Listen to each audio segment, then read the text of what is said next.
Howdy ho. Right in my ear, this thing is loud. Hey, welcome to God Makes Beautiful Things. I forgot. We start the show off Right away. You want to with do it? what am I trying to say? Rubber hitting the road off the bat. Oh yeah, it's just we press record and it's on. There you go. But it's because you don't know how to edit. Yeah, no, not at all. I just have to go with what we got. Want me to do it again? No, no, we're good. No, man. We're a-hole deep in the middle of this, fighting and swinging and bringing the truth. That's what I want to do. Well, hello world. We are back once again. I love saying that because it's not passe to go, we're back. You know, it wasn't worn out with Poltergeist 2 into pretty much every episode, every time like Eminem made a new album. And then when Queer Eye for the Straight Guy came back every season, we are back. I mean, it's not passe in the least, I don't think. You know? Let's not do that. Because I didn't like any reference you brought up. I don't either. Oh, I mean, Poltergeist 2 was pretty good. Remember the dude, God is in this holy temple. I mean, that was good stuff. Never saw it. Oh, man, you got to see it. Well, there is a good horror movie that I want to see. It's called Good Night, Mommy, and it's Austrian. And let me just lay it down for you. I've been going, in Sevierville, we actually have a real-life video store, circa 1999. It's called Popcorn Video. There are actual real people inside who pays their rent by working in there. I don't know how that works. I don't understand what you're talking about. I don't get it. It's a fantastic place. They have tons of different movies. Anyway, there's a movie and they haven't gotten it yet, but they think they will. It's called Good Night, Mommy. It's a horror movie. Basically, these two little kids live in like a farm, and they're in this big white kind of country house on the hills, and it's like pretty much Pigeon Forge, Sevierville, rolling hills, beautiful, but they're isolated. Mommy had some sort of facial reconstruction surgery. She comes home, can't talk, and she's kind of like looking at him and stuff. And one of the kids, when she like leaves the room, goes, "That's not Mommy." And that's pretty much it. And you're like, what the hell? Who is it? Or whatever. But her face is all bandaged up and all that stuff. And something major just happened in my house. Did the hole finally heal itself? Was it a Christmas miracle? What happened? No, I just turned over to cable television for the first time since watching you on the Oxygen Network. And your show snapped where you were gay Phil Hartman's hairdresser, or Phil Hartman's ambiguously gay hairdresser. It was a beautiful thing. I loved it. But there was just a commercial on for transsexual black strippers. Did you get the number? Called The Elite. No, it's a show. Oh. I am I'm mortified. I don't know what to think about this. Did you say interracial? No, they're all transgender. They're maybe transracial, transgendered strippers. Strippers. Yeah. And what channel is that on? Oxygen. Your channel, your home base. I'm bringing depravity to the world. I'm entering an evil spirit. I don't see what's the audience for this show? What I mean, it's like, is there a bunch of, secretly transgendered, transracial people sitting around going, I need a show about strippers? No, it's for white people to gawk. Oh. White people are easily amused at things like that. I'll tell you something. We have way too many cable channels. I love it. But, I got DirecTV. I've got everything. I've got, Mexican wrestling from, way down in Guadalajara. And it's just unbelievable how many. Guadalajara won't do. It's a Steely Dan reference, and people don't know who Steely Dan is. I'm just. I actually caught that. Speaking of strange humor, and we brought up, race and stuff. I had yesterday, first time ever, I had two black gay. It's probably the first black gay couple I've ever seen that were men that I ever talked to.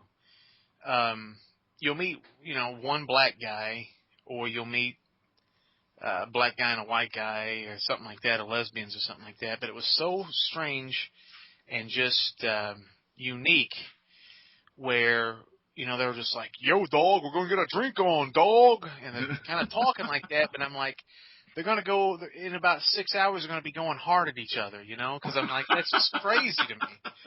For them to talk like, yo, man, yo. And I'm just like, that's a little weird. But the one guy drives a tractor trailer for a living, and he was driving NASCAR. And he said it was funny because people would roll up and they'd expect, some goofy white dude to be in the front seat with a mesh hat. And it was a short black gay dude driving the big diesel. And I said, well, do you like racing? And he said, no. And I kind of figured that. And I said,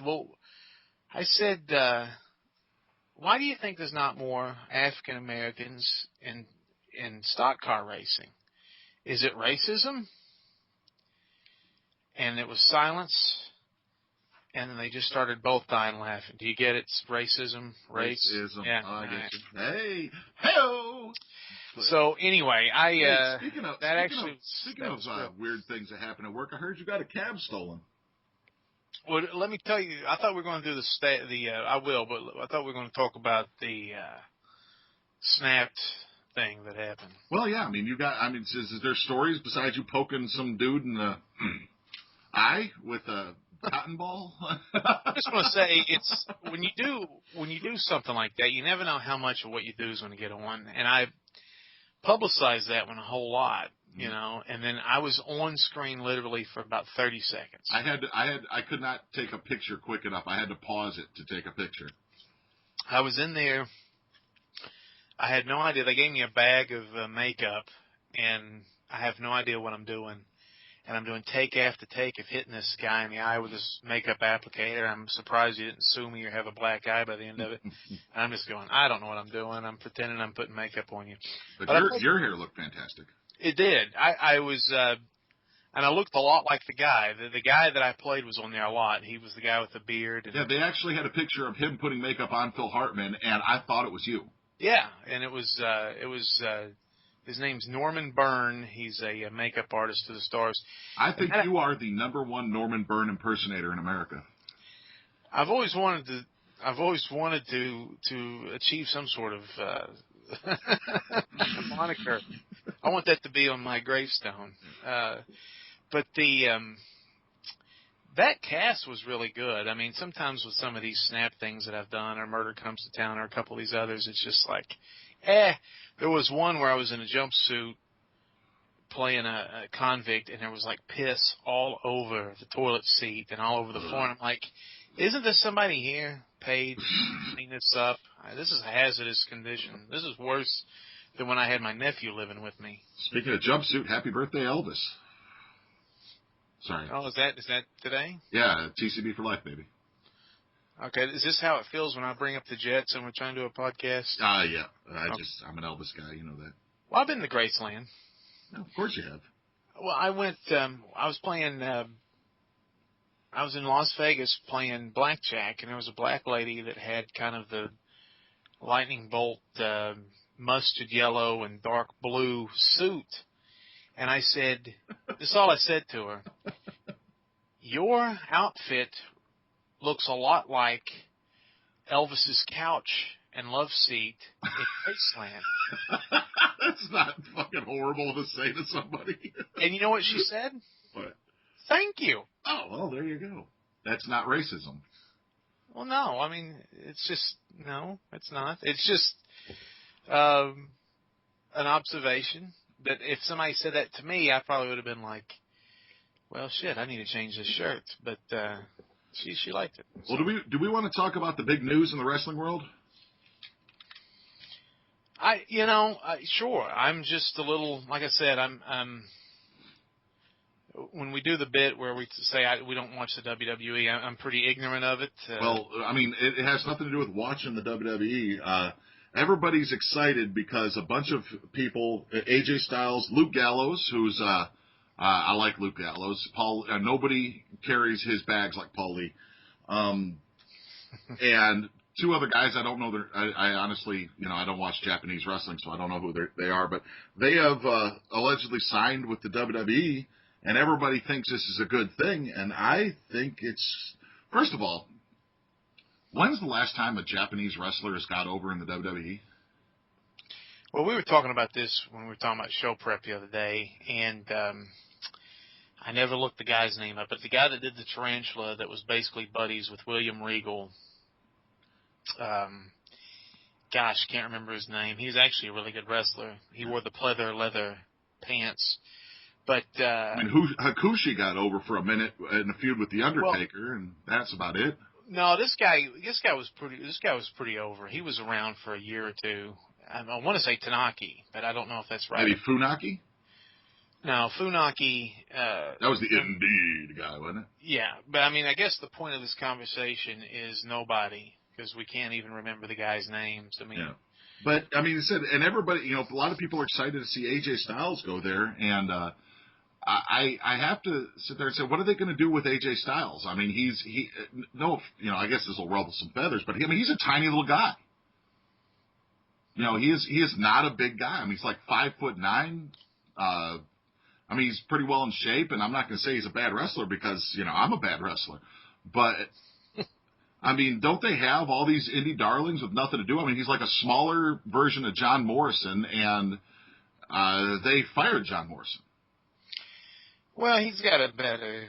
I mean, it goes back to, it's the only thing this generation has for the what if. I mean, I remember when Ric Flair took the belt and they videoed a story of the belt up in New York, and it was, oh my God, Hulk Hogan and Ric Flair finally going to go at it. It's the only thing left. I mean, we had Sting last year, finally worked for the WWE. Well, if AJ Styles going to the WWE is the last big signing, that's kind of a sad state of wrestling right now. Well, it's the only thing. He was the the big TNA guy, and then he went to New Japan for a while, and everybody else I think's had a turn that is going to have one. I don't know, maybe Beer Money or something. Maybe a couple of them guys. No, that dude was there for that James Storm, I think. Yeah. He was. I mean, he showed up on NXT, and he's already back in TNA. Well, that goes to show you what's probably going to happen. Because, and the truth of it is, if Vince McMahon didn't create it, he's going to destroy it or make it look stupid. And I love that Luke Gallows is back, but, I mean, he was there before, and they couldn't do anything with him. Well, they're not going to do, I doubt they'll do the Festus gimmick, right? I doubt they'll and CM Punk's gone, but, I mean, maybe they'll find something good for him. I mean, I heard, rumors now is that they're going to bring the Bullet Club in, and the only thing I've ever heard about the Bullet Club, it was a smaller NWO ripoff.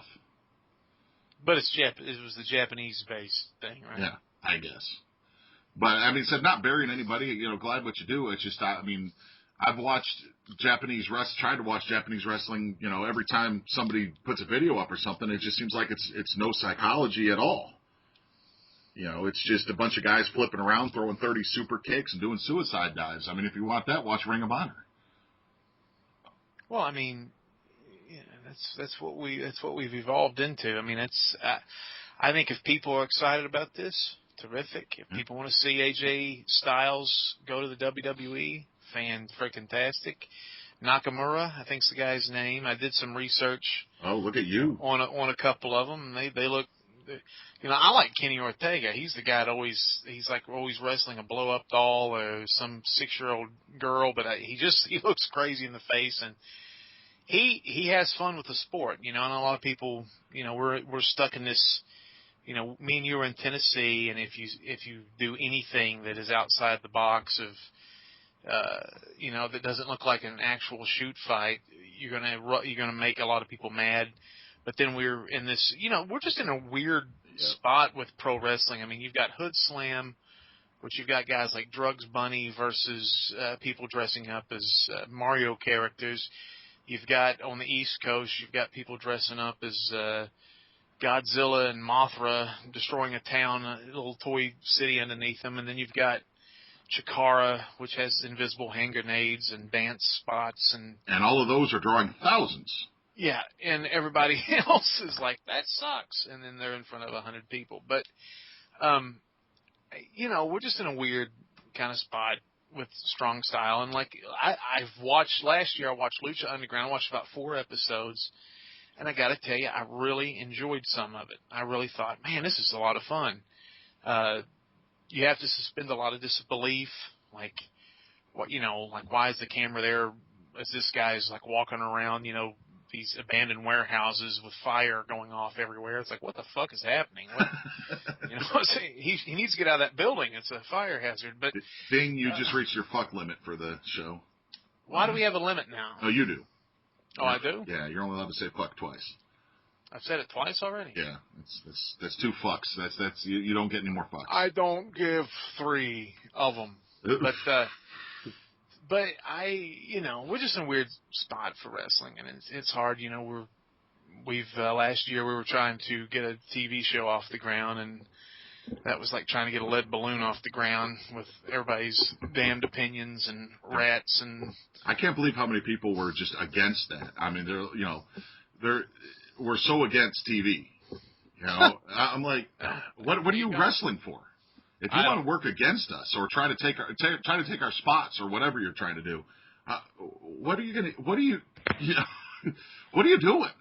I don't know. Well, I think a lot of people around here, and I don't care if this gets me more heat than we've already got, but people around here to put on good matches and impress the boys, and they want to have dream matchups with guys. Oh, I can't wait to wrestle so and so. Well, that's kind of the state of the business that I see around here and a lot of other places too. And I'm just going to say around here is people are more interested in pleasing or trying to impress the other wrestlers than they are trying to impress the fans or entertain the fans. Or they'll think they will. I think a lot of them think they will entertain the fans by putting on a good match or impressing the other wrestlers. But I think a lot of times we forget that. We've talked about this the other day. This is actually a good topic, too. Is when I was a kid, and even when I was in my mid-20s, I loved wrestling video games. Loved them. Mm-hmm. No Mercy for the WWF. I had Virtual Pro Wrestling 2, which was a Japanese import, and you had all the WCW and WWF moves that you could unlock. And you could create you could have Stone Cold versus Giant Baba and Mitsuawa and Kenta Kobushi and all these guys wrestling and Dr. Death. You could create Ric Flair and all this stuff. You could just have a big old mess. It's like you would have your own little league.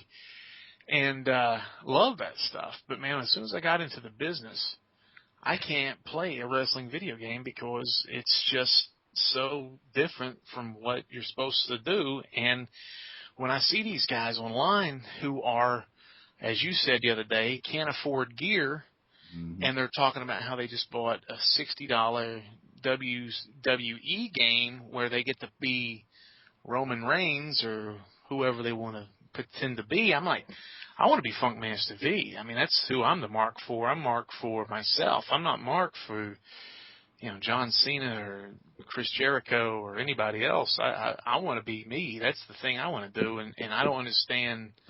I literally saw vicariously through a video game character in a made-up storyline. I don't get it. I literally saw this kid I was giving shit to about wearing shitty kick pads say that he couldn't afford them. He told me he couldn't afford them. Like a week later, he couldn't afford boots. Couldn't afford even new kick pads. Why don't you get some new kick pads? Jesus Christ, And he's like, oh, I'm broke. I don't have a job, this stuff, that. But, then a week later, he's, I just got WWE 2K16. This is kick ass, man. It's like, fuck you. I mean, be a mark for yourself and get good gear. Don't be a mark for the fucking WWE. What are you eating? I have these sweet tarts. Are we just not caring anymore? Yeah, no, these sweet tarts are so good I have to keep eating them. But, be a mark for yourself a little bit instead of being a mark for fucking WWE 2K16. I mean, who gives a flying fuck? I mean, you get a boner when John Cena comes walking down, you can't see me, bitches. I mean, online play? Is that what you're doing? You're like getting into the character like you're actually John Cena? I mean, you're sitting there, last night you were just in the ring in front of 50 people and signed 3 autographs. Why the fuck are you pretending to be John Cena? 3? Hey, that's a lot of fucking autographs. Yeah, See, I don't have a fuck limit. But speaking of, like, I need to redo my contract. I saw some things with this NJPW. You know, AJ Styles hasn't signed a contract yet. And I think it also breaks down to, you know, we talked before about how, you know, Triple H has to figure out how to work the workers and work the smarts. And you notice that there's this thing going around where nobody thinks Daniel Bryan will ever come back because, you know, the WWE doctors won't clear him.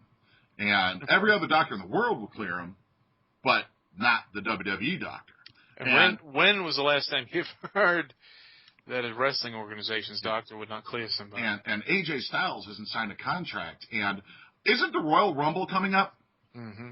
Okay, don't you need to have some surprise entrance into the Royal Rumble?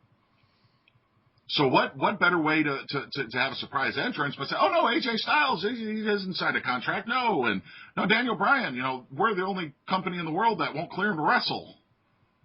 You know, it's, you know, you almost see it. And, you know, if AJ Styles and Daniel Bryan don't come out in the Royal Rumble, you know, I'm sorry.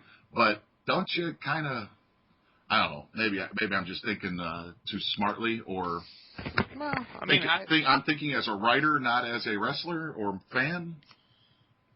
Well, I don't know. I think they're trying. I think the WWE. I think a lot of those people, you know, Triple H is about our age.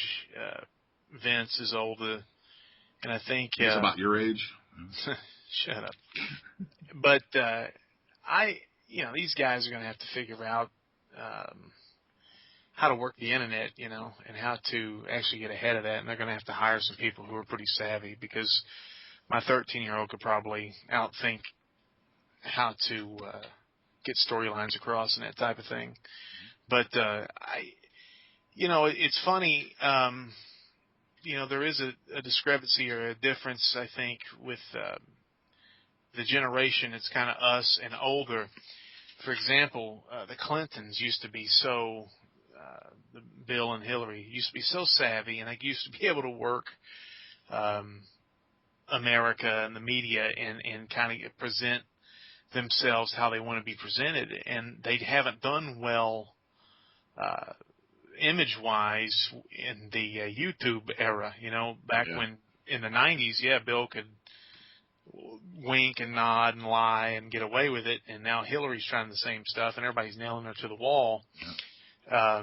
You have to learn how to navigate with the internet the way it is. I mean, you put something up, and you go get a drink of water, and if you're something popular like the WWE, there's already 1,000 comments by the time you get back, and there's already a morphed reality that is just kind of taking a life of its own. It's strange. It baffles me. I mean, I used to always think, hey, I'm talented, I'm pretty funny, I'm pretty good at editing, I'm going to put a video up, and you know, hopefully that'll lead to some heat, to something where the people will come out and pay money to see me wrestle somewhere. And there's been a couple times I've put something up there, and it's taken on a life of its own, and it's like, yikes. Episode 4 of this show on YouTube gets like, you know, 150 listeners, and you know, we had another one that reached 6,000.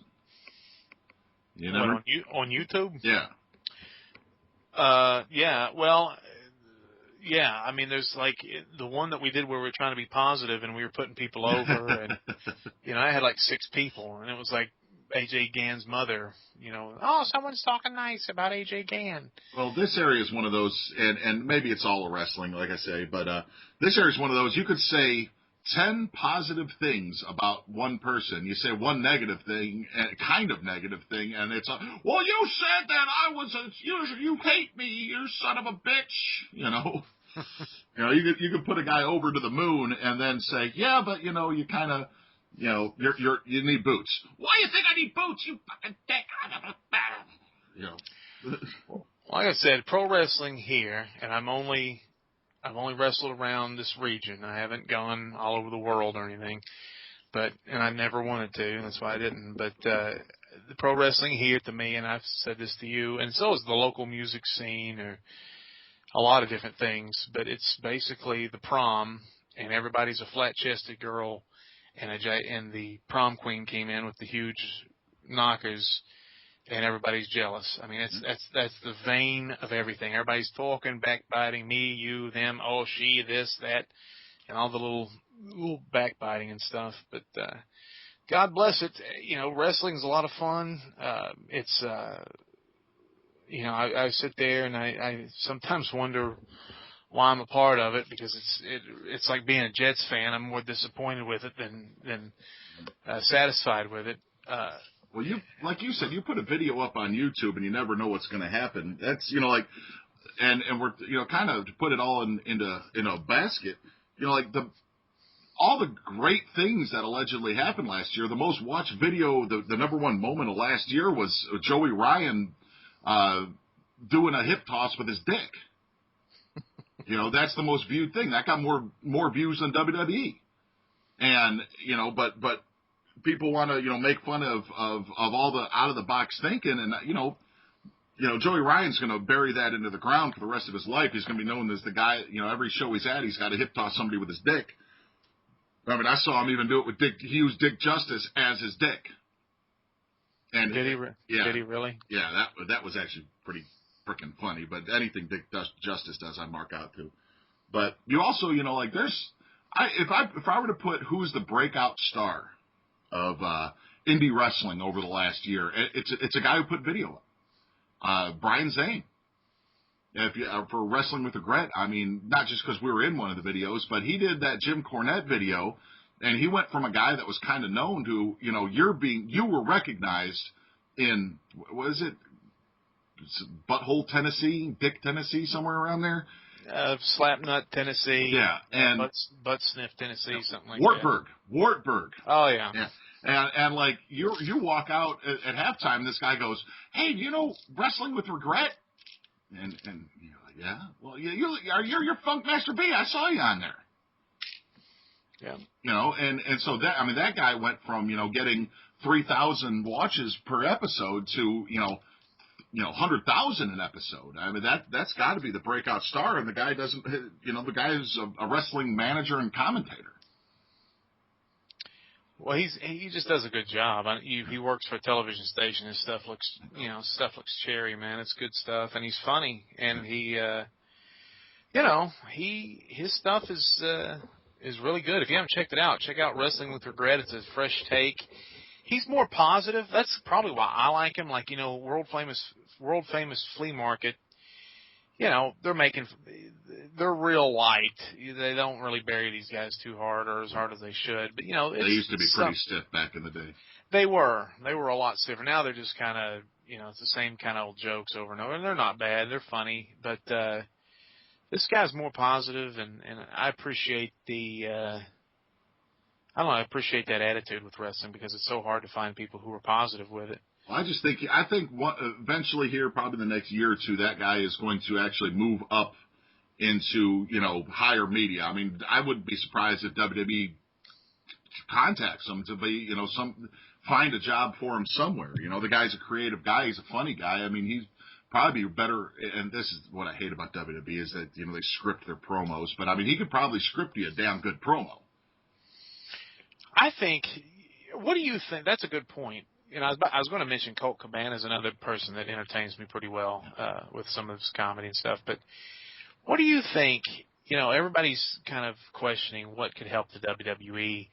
A couple months ago, I don't know if it's still bad, the ratings were as bad as they've ever been. Yeah. Or 20 years or 15 years. Yeah, they were the worst since WCW was killing them. We knew in Knoxville they drew an awful crowd, 5,000 or 6,000 or something. It was less than that. I mean, was it? It was like an ETCW show, you know, which is the highest draw around here is ETCW because they run the middle schools. Well, they had more than an ETCW show, but I mean, it was still. Yeah. It was a TNA show. Well, that's pretty bad. I thought it was about 5,000 or 6,000 or something, and they wrestle at a place that can hold 23. And that was a SmackDown taping. Yeah, that was a taping. Yeah. That wasn't even a house show. Yeah. So that was real bad. But maybe that's why people don't give a shit about TV around here. Well, that's probably true. But, well, to be honest, too, house shows are more fun to go to than television shows. Yeah. But because it's made for television, not made for people. But anyway, what do you think? You brought up a good point. If they allowed the talents, and if you couldn't talk, they'd give you a nice manager who could, but they allowed the talents to do their own promos.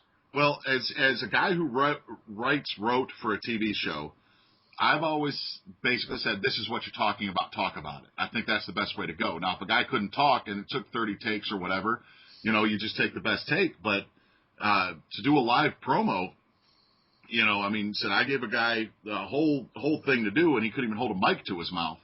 That failed, and it didn't make it on the TV. So I think you put, well, it did eventually make it on TV, but I think you do a little bit of a delay and let the guys speak with passion. You can't get passion when you're trying to remember lines.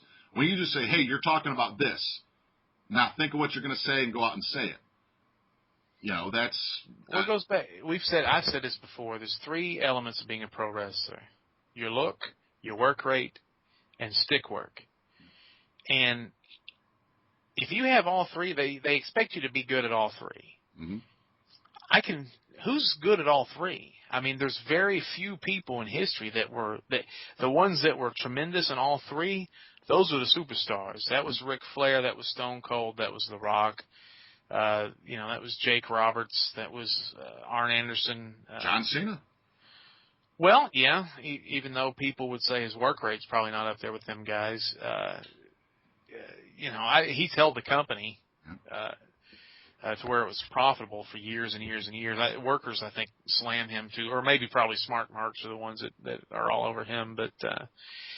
But if you allowed these guys who couldn't talk to have managers that could, well, there's a million guys who don't have the body and can't take the WWE schedule, who used to be wrestlers or the managers or stand-up comedians or radio show people or whatever. Wow, you could create great mouthpieces. Oh, yeah, and so we've got some great mouthpieces in East Tennessee that we use as managers for. That's where I'm stupid as shit. I got to tell you, I am stupid as shit. I am a baby face. I am one of the best talkers around, just to blow myself a little bit. And I have a heel manager who is probably up there in the top 3 talkers. Why am I a baby face that can talk with a heel manager that can talk better? Well, that's going somewhere, though. That's funny. That's interesting. Paul Buchanan is an excellent talker. Great talker. You got God's Will, you got God's Will is unbelievable. Jagger Sterling. Yeah. Very, very just entertaining character. Our lawyer, Bill Fix, is funny as hell that we bring this guy in. He's a good friend of one of the guys we just mentioned, and we brought him in because he likes wrestling, and he wanted to promote his law firm, Bill Fix. What a better name for and that's his shoot name. Pew, pew. And it's a great name, and if he tried to, like most of the wrestlers around here, he'd name himself something like, I don't know, he'd take the dartboard with the 12 names on it and throw a dart, and he'd be, oh, I'm so-and-so Blaze. I'm Ezekiel Stevens. Yeah. But, I mean, he comes out, never been had a mic in his hand in front of a wrestling crowd before, and goes out there and just slaughters it. He's never been in, he's never shot a promo we go down to the TV station and we film, to Fox, and we film promos, and, I've had to do a take or 2. Some guys have to do 10 takes. In one take, he's on a commercial on TV. Is he a trial lawyer, though? He's a civil lawyer, and if you need a will wrote in the Knoxville area, give Mr. Bill Fix a call. So he doesn't do trials, so that's actually pretty impressive. Speaking of trials, I want to tell you did I tell you the whole story about when somebody stole my cab? No, I've been waiting 2 weeks for this damn story. Well, it's lost a little heat, but it's still unbelievable. I'm taking a guy to work, drop him off in Sevierville, bloop, slow down and kick him out. I don't stop because he's not a friend. I get a phone call. Your driver is here at the Quickie Mart or whatever it's called. He's fallen into the racks. He's talking slurred speech. my first thought was, well, this was in Knoxville. I live in Pigeon Forge now, so all my cabs except for one are in Sevier County. In Knoxville, I have one guy. He's 71 years old. He'll call me at 3 in the morning. Hey, Vinnie, you won't believe what's been over in my cab, you know. And I'm like, don't wake me up with that. He's just this real spry guy, but he reads books and stuff. And I was like, oh, my God, he's having a stroke. He reads books? What an idiot. What? He reads current books, and he watches current movies. Everybody in my life who's over 70, they think everything that they don't like is stupid. You know what I mean? That's a waste of time. Oh, yeah? Let's talk about how much money you blew doing cocaine at the disco. But anyway, so I'm like, oh, my God, this guy's having a stroke. And then I said, is he an older white guy with glasses? She says, no, it's a white guy, but he's much younger than 70. He's got a neck tattoo, and his name's David. So first thought is my taxi is stolen, and he's inebriated. He's going to kill somebody. It's Christmas time, and people are driving to get presents. He's going to kill some frickin' people with the kids in the car, and I'm going to be out of business, and people are going to be dead. That's worst case scenario. Say worst case scenario, he's going to crash the taxi, and then I'm going to have that kind of headache. So I make a beeline. I'm up in Knoxville in 40 minutes, which I was about an hour and 10 minutes away. And the whole time I'm trying to call the cops, and the cops are like giving me all sorts of crap. Well, do you have the VIN number? No, I just heard my taxi was stolen. I have the most conspicuous vehicle in the city of Knoxville. It's got it's almost like the frickin' Oscar Mayer Weenie Mobile. I mean, it's hard to miss. It's a traveling disco. It has a disco ball in the car. I said, it has the number 12. Sir, I understand, but before I can get the officers to respond, we have to have a VIN number. So Saul Rosenberg answered the phone. Yes, in my ass, and he rubbed sand baskets on my ass neck. And we made piff clams. Yeah. So so he did. And I said, Saul, give me a break. And he was like, oh, let me check and see. And then he slipped and he hurt his leg broke in half. But anyway, that's my shoes. My shoes fell off. Anyway, so I'm frustrated. So I tell Julie, my wife, call Knoxville. There's the VIN number in the secretary. Not a human secretary. It's a piece of furniture. It's not like we made her swallow it and she has to crap it out or anything. That'd be cool. She'd probably quit or ask for a raise. But anyway, in the wooden secretary, there is the VIN number. Please get it and call the police. At this point, I get up to Knoxville, and I know where this guy's going because he lives with my taxi driver. He's this scumbag, just loser. One of these guys who's a burnout. He steals constantly from my driver. He's the son-in-law of my driver. So my driver is married to a woman, and this is her son, and he's just a degenerate. People are over all the time. I call that, when I'm going up there, there's 8 in the morning, I call these old people, somebody who sounds like he's 20 years old and stoned answers the phone. So I know there's a house full of people, and he's joyriding around in my taxi. I put on Facebook, if you see my taxi today, tell me where it is, blah, blah, blah. And all my friends who saw it were very nice, but what I had found out was somebody's like, I saw this taxi 3 days ago in Powell, and I saw this taxi. So then I'm being informed that this taxi's been stolen for several days. Jim was in New Orleans gambling for 2 weeks. And Jim hid the key. This fuckhead. He found the key, and he's driving around my taxi. You went over your fuck limit. You were going to have to say 3 Hail Marys and throw a Hail Mary. Well, I can't. I'm out of the playoffs. Oh, shit. I'm going to wait the next year. So anyway,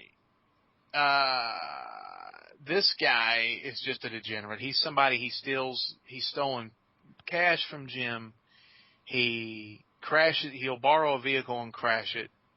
He has stolen pistols from Jim. He is one time. This is a true story. A little aside. I went to a poker tournament to a casino with Jim. Jim was in first place. If Jim won this tournament, he would have won over $3,000. His wife calls. What happened to that? My laptop was in front of it was sitting there in front of the door, and it's gone now. Jim's like, your dickhead son stole it. I don't know. Why did you leave the door open? Why would you let somebody be able to come in and steal it? You know, they stole it for drug. They keep stealing from us, blah, blah, blah. Why would you even have kids? I hate your mom. Yeah. So, the laptop was stolen. So Jim is in his poker tournament. Instead of just getting up and taking a break, he just goes full tilt. He's in first place in 5 minutes because she kept calling back. He has busted out of the tournament. He went from first to like 111th or something like that. And I said, why didn't you take a break? He goes, I was just frazzle fried. I couldn't think straight. So not only did he steal his computer, he cost him, $3,000 in the poker tournament too that one particular time. So this guy's a dirtbag. Long story short, because I just feel too late. No. Yeah. Long story short, the cops finally show up. Oh well, my wife. I'm in the bushes waiting for this guy to show up, so I'm going to steal the taxi. My wife calls and says, because I don't own the cab, I can't make a police report. You have to call him. So I'm there. I'm like, what the F? So she texts me the VIN number, and I'm like, hey, this is Vinnie, and I need it, and I'm trying to be quiet, like it's to file a report. And he finally shows up. The cops show up. They take forever, and by the time backup arrives, they mosey up to the front desk. He runs out of the back. I chase him through the woods. The cops are telling me not to chase him. Well, let me put the visual in the head. You have full on afro, chasing a dude, a crackhead through the woods. Yep. This is a beautiful visual, man. With cops behind me telling me to not chase him. So I'm in the back of my mind, I was like, I'm going to end up being shot here. And I'm tearing up good blue jeans, which those are hard to find. And he jumps in a black piece of shit car and takes off. We get back. The cops and I are talking. He's like, well, you got your car back. And I'm like, I want to throw the book at this guy. He's been abusing my friend.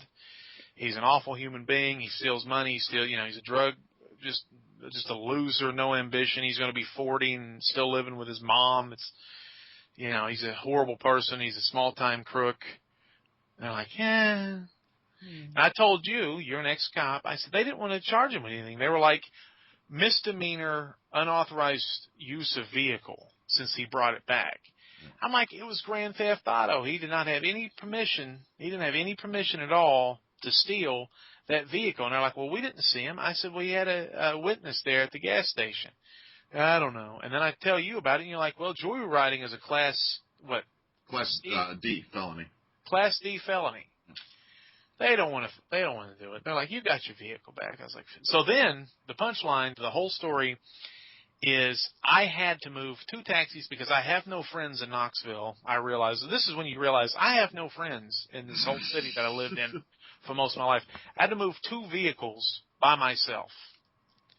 Just think about that. If you had to drive 2 vehicles away from a scenario where you don't want them restolen or vandalized out of spite, yeah, that was an afternoon. It sounds like it. Yeah. There's a lot of paperwork. That's why cops sometimes get lazy on that stuff, and it's not an excuse because it's laziness. But I mean, like I said, if I was the cop on that, I would have charged him with joyriding. When he fled, it's fleeing an investigation, which is another, that's a Class A misdemeanor. Right. There's laws broken there. Yeah, man. I mean, you let this guy just kind of perpetuate. The cops always do this, too. They started blaming my friend. Well, why does he let him live here? Well, have you ever been married, man? what are you going to tell your wife? No, your son can't live here. I mean, it was just, and then like they were trying to put my son or my friend on trial. Yeah. Have you ever been married? So you know what it's like to never get a blowjob again. I understand these things. My wife doesn't listen to this shit. Mine doesn't either. Yeah, I have to give marital advice every once in a while to people because I'm that old fucking father figure floating around, and I'm like, do you like blowjobs? Yeah. Well, don't get married. But I love her. You know. What did I told somebody the other day, it was brutal. I was talking to this girl that wanted to get married, and her fiance, boyfriend, whatever, is like 10 years older than her and everything. She's about 20 years old. And she's like, yeah, well, he won't cheat on me. I was like, you're 20. You're going to cheat on him. Like, and she was like, what? I was like, no, you're 20. You're getting married to an older guy. Look at the fucking track record. Almost every girl that marries a guy 5 to 10 years older than her, when she's 19 to 20 years old, by the time she's 30, she will freak the fuck out and go cheat on him. Almost every time that happens. You're a sobering counselor. Yeah, well, yeah, I like to tell people how it is. You know, it's just, I mean, nothing's perfect. You put, and you know, people put so much stock into cheating. I'm at the point where if my wife wants to go fuck somebody else, I just don't want to know about it. At least somebody's getting to fuck her. You know? Oh man, you know what? I'm done. I'm going to go to bed. You depress me. This is satire, guys. I love my wife. Gosh, it almost sounded like you believed it when you said just in case she ever listens to this. But yeah, I was surprised how many people have been. You know, we've only done one podcast like in the last month and a half, 2 months, and I get a lot of messages from people that I didn't even know listened. That, hey, when are you gonna do another podcast? You know. People, friends of friends, and people I work with or people I used to work with and I'm like, wow, you know, we're just a couple of assholes talking about, you know, loosely talking about wrestling and making bad jokes. How I can't, you know, when Vito gave us the numbers and I heard how many people were drawn, and then, you know, some of the YouTube numbers, I'm amazed how many people listen to us stupid asses. Oh, and the offshoots down in Texas too, that network we're on. Yeah. I can't believe it. I've tried to listen to us a couple of times. I'm like, these guys suck. Yeah, fucking these guys. I hate these guys. We've had a couple of good stories over the years, but the numbers. There was a moment where I don't know if it's still the same, but out of like 12 shows on One Gimmick World, we were third. Yeah. And we were just behind really the two creators, Ben Jordan and Vito. Yeah. Their shows, we were number 3. I don't know if that's still the case because we've been very busy. Me and you have now, we're now getting closer to the middle of the month in January, and for us where we live, we should be able to do this. We should be able to do this more frequently now. Yeah. Well, speaking of Vito and those guys, I mean, I've known Vito a long time. He's a great guy, but there was a guy that we know and we both like, and you know, think he's one of the up and comers, Brad Cash. And he's a East Tennessee guy, and I heard one of Vito's shows where they were talking about the Kill 'Em All Cup, which is a big, huge deathmatch tournament that's coming up in a couple, maybe this week in Milwaukee, and it's run by Corp Steve Robinson, who's a friend of the show, and he was on the show talking about it, and I'm sitting there thinking, man, it would be awesome to have Brad Cash on that show, get him out of this area for a little bit. I mean, unfortunately, it's Milwaukee in January, so that's really not, you know, that's probably going to hurt worse. You know, being outside will probably hurt worse than anything you're going to go through in a death match. But I called up Vito and, you know, said, hey, you know, you're commentating this thing, you're going to be there.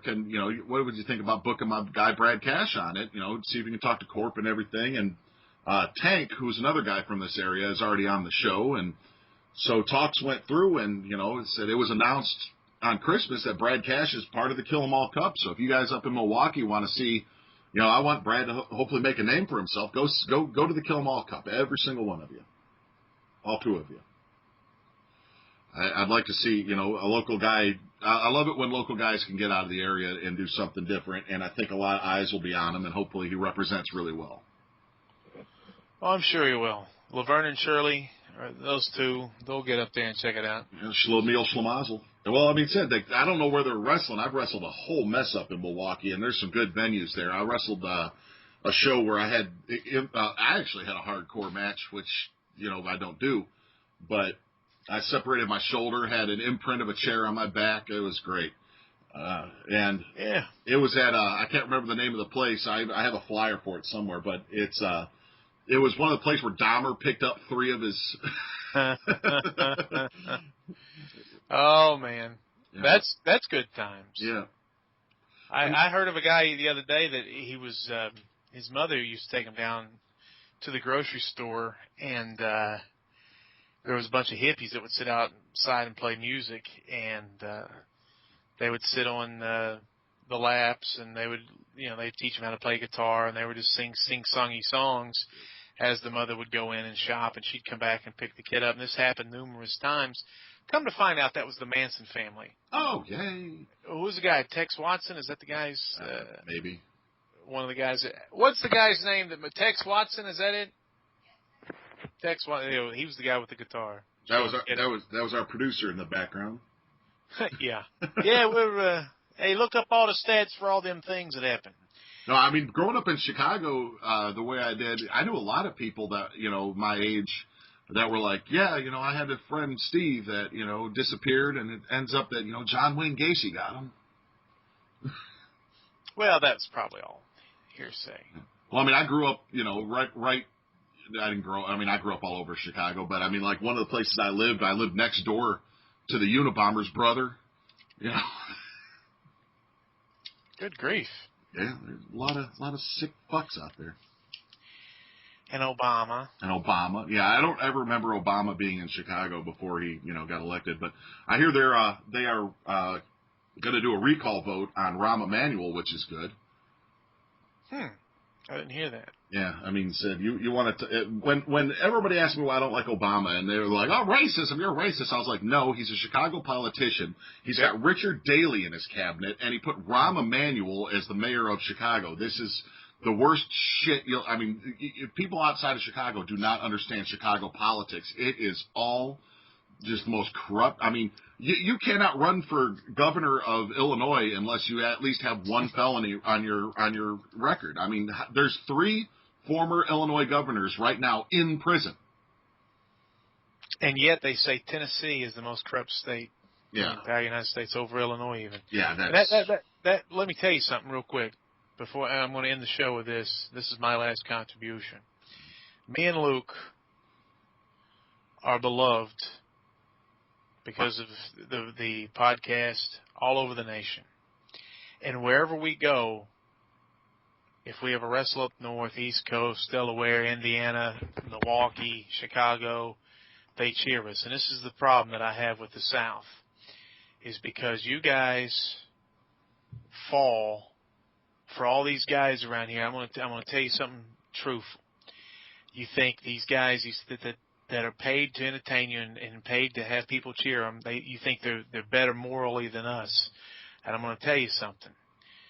You guys boo me and Luke down here in the South, and I'm going to tell you we're all the same. We are all brothers of artifice. We are all kindred spirits in the world of the arcane. There's not one benevolent soul in the sport of pro wrestling. Everybody has mendacity in their heart. So let me tell you something. You boo me and Luke, that's fine. You cheer all these other guys, me and Luke will give the shirt off our back 100 times over. People up north understand. Down here in the South, I don't have much use for you. So if you're going to boo me, boo me. You're going to cheer for Menace, whatever it takes. But I'm telling you, whatever makes you sleep at night, honey, because actually at this point in my life, if I'm booed by a Southerner, that's a compliment. God, that's some heel heat, brother. I'm just saying. I'm tired of it, man. I just find that the workers down here get worked by the legends, and that's anybody that's ever made any kind of name for themselves around here. that's come down here. They found out the way is not to work the crowd because you're not making money off them. It's to work the workers, to get a free beer, to get a place to live, to get, they'll $100. Yeah, I mean, give me $100. Marty Jannetty's famous for that over in Virginia, Washington area.